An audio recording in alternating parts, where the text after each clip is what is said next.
जय हिंद, वंदे मातरम। दोस्तों, 20 प्रश्नों की श्रृंखला मैं आप सभी के लिए सजा के लाया हूँ।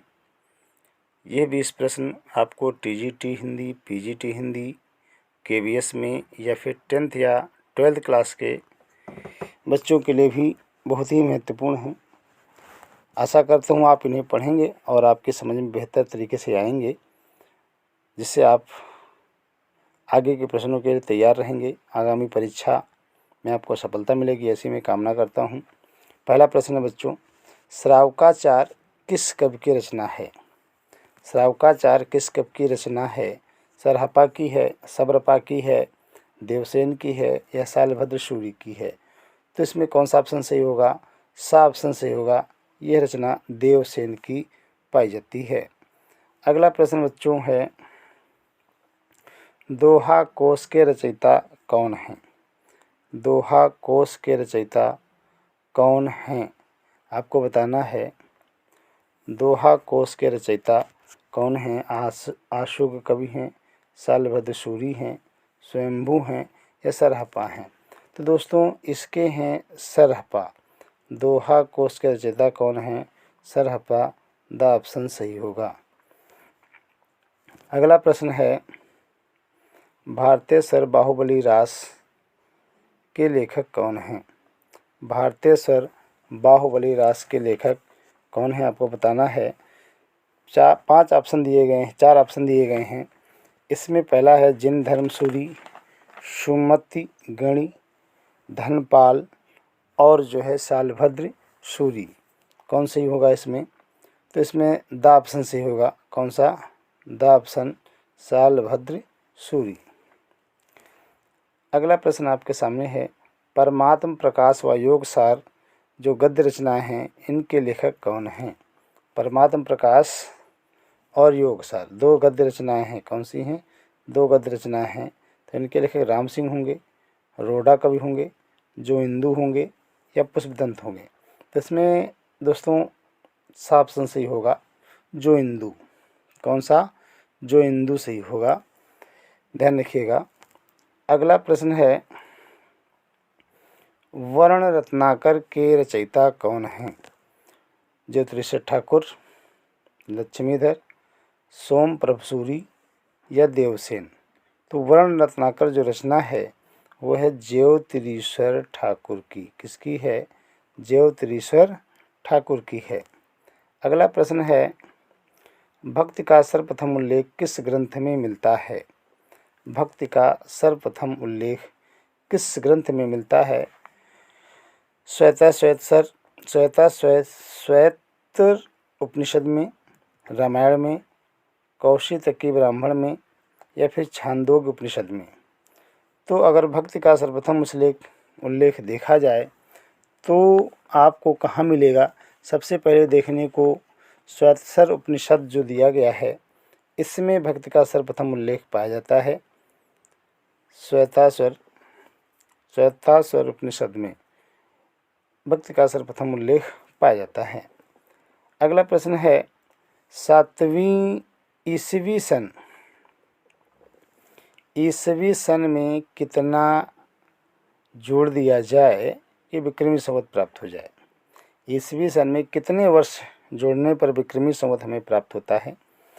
तो ये जो ईसवी सन, इसमें मान लीजिए 2023 चल रहा है ना, और इसमें 57 वर्ष जोड़ दिया जाए तो 57 वर्ष जोड़ने पर ये 7 3 10 हो जाएगा और 5 2 7 1 हासिल हो गया, 8 हो जाएगा और 2080, यानी वर्तमान समय में 2080 विक्रमी संवत चल रहा है। इसलिए इसमें कौन सा ऑप्शन सही होगा? 57, बी ऑप्शन सही हो जाएगा।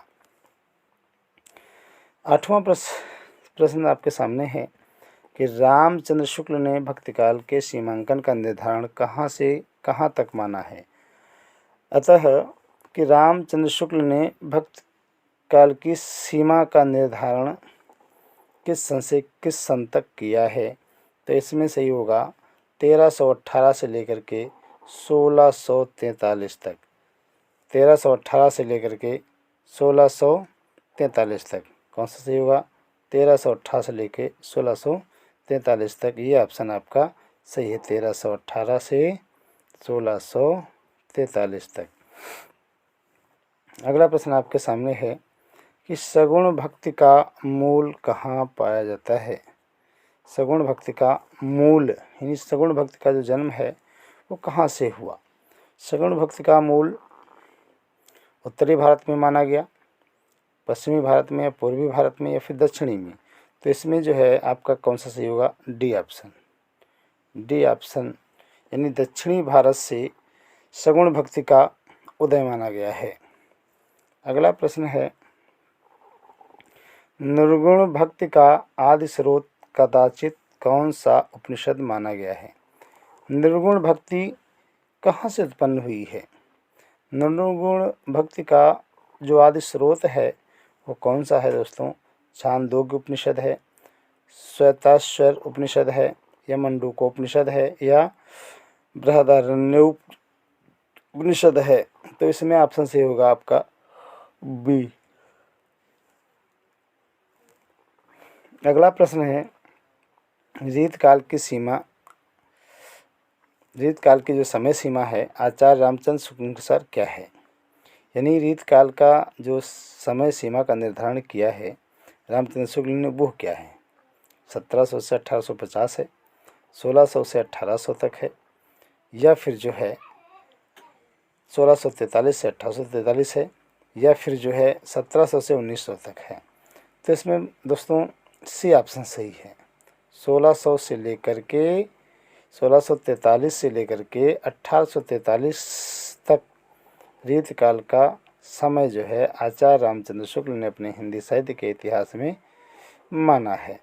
तो इसे ध्यान में रखिएगा, ये बहुत ज़्यादा ट्रेंडिंग प्रश्न है। अगला है, मिस्र बंधुओं ने उत्तर मध्यकाल को क्या नाम दिया है। मिस्र बंधुओं ने उत्तर मध्यकाल का क्या नाम दिया है। आपको बताना है रीतिकाल, अलंकृत काल, आधार काल। ध्यान दीजिएगा कि रीति राम, कला, रसाल, अलंकृत, मिस्र।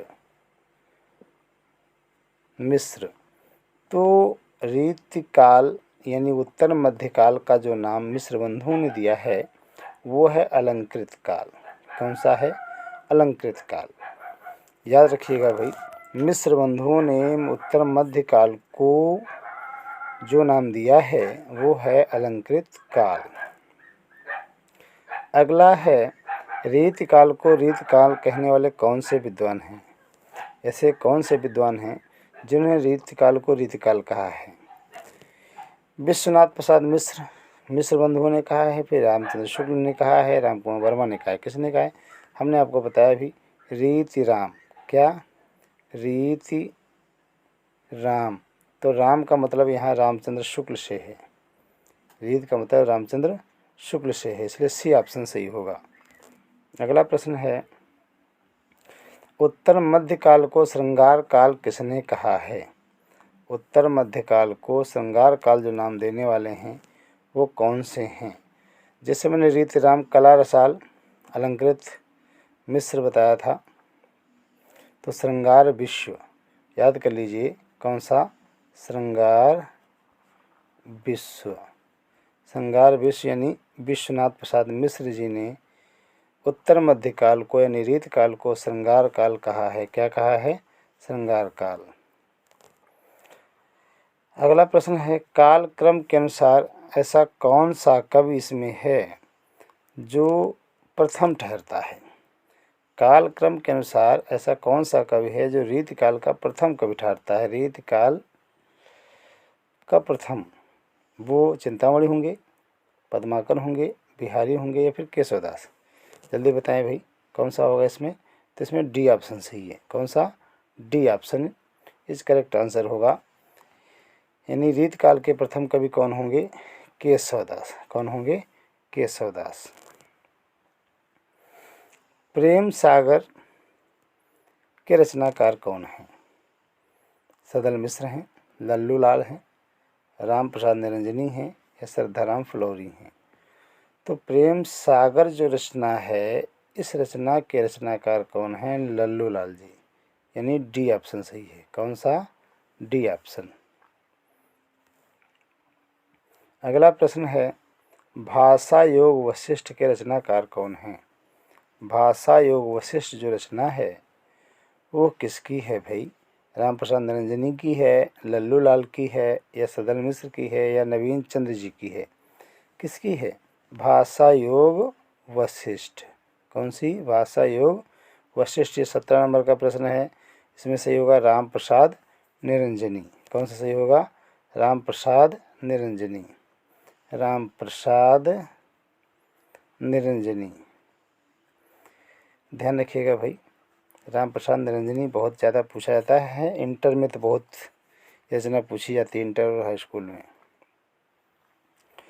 सत्यार्थ प्रकाश दयानंद सरस्वती जी की रचना है। किसकी है? दयानंद सरस्वती जी की। कौन सी है रचना? सत्यार्थ प्रकाश। पूछी जाती है कि सत्यार्थ प्रकाश के रचनाकार कौन है, या सरस्वती दयानंद जी ने कौन सी रचना हिंदी भाषा में लिखी थी? तो वो थी सत्यार्थ प्रकाश। तो इसमें कौन सा ऑप्शन सही होगा? हिंदी भाषा में। जो दयानंद सरस्वती जी की सत्यार्थ प्रकाश रचना है वो किस भाषा में है? किस भाषा में है? वो है हिंदी भाषा में। अगला प्रश्न है, हिंदी का प्रथम उपन्यास कौन सा माना जाता है? हिंदी का प्रथम उपन्यास कौन सा माना जाता है? प्रेमा या फिर त्यागपत्र या फिर गोदान या फिर जो है आपका परीक्षा गुरु? तो ये जो प्रेमा और गोदान है ये प्रेमचंद के हैं। किसके हैं? प्रेमचंद के। और जो त्यागपत्र है ये जैनेंद्र कुमार का है। किसका है? जैनेंद्र कुमार का। और परीक्षा गुरु जो है उपन्यास ये लाला श्री निवास दास का है। किसका? लाला श्री निवास दास का। किसका है? लाला श्री निवास दास का। ध्यान रखेंगे, हिंदी का प्रथम उपन्यास पूछा गया है जो लाला श्री निवास दास का है, परीक्षा गुरु, ये जो है हिंदी का प्रथम उपन्यास है। कौन सा ऑप्शन सही होगा? डी। कौन सा? D option. अगला प्रश्न है, भाग्यवती उपन्यास को लिखने वाले विद्वान कौन से हैं? भाग्यवती उपन्यास को लिखने वाले विद्वान कौन हैं? इनमें से 4 ऑप्शन है। ईश्वरदास, जैनेंद्र कुमार, श्रद्धाराम फिलोरी या राजेंद्र बाला घोष। तो दोस्तों इसमें कौन सा ऑप्शन सही होगा आपको बताना है। कृपया जल्दी बताएं। ईश्वरदास होंगे, जैनेंद्र कुमार होंगे, श्रद्धाराम फिलोरी होंगे या राजेंद्र बाला घोष? ये सर्वविदित है, इसको ज़्यादा सब लगभग लोग जानते ही हैं कि श्रद्धाराम फिलोरी भाग्यवती उपन्यास के लेखक हैं।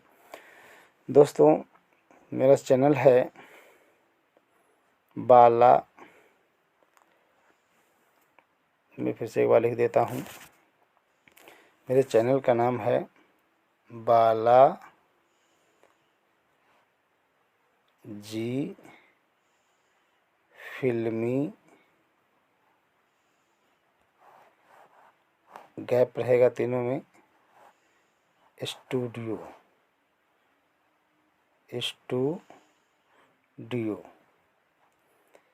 जिसे आप सब्सक्राइब करना न भूलें।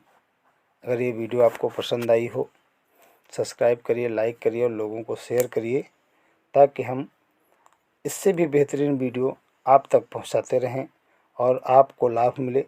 और आशा करता हूं कि आगामी आने वाली टीजीटी और पीजीटी की परीक्षा में आप निश्चित सफलता लेकर घर वापस आएंगे और अपनों को अपनी सफलता से प्रसन्नचित करेंगे और सभी का नाम रोशन करेंगे। जय हिंद, जय भारत।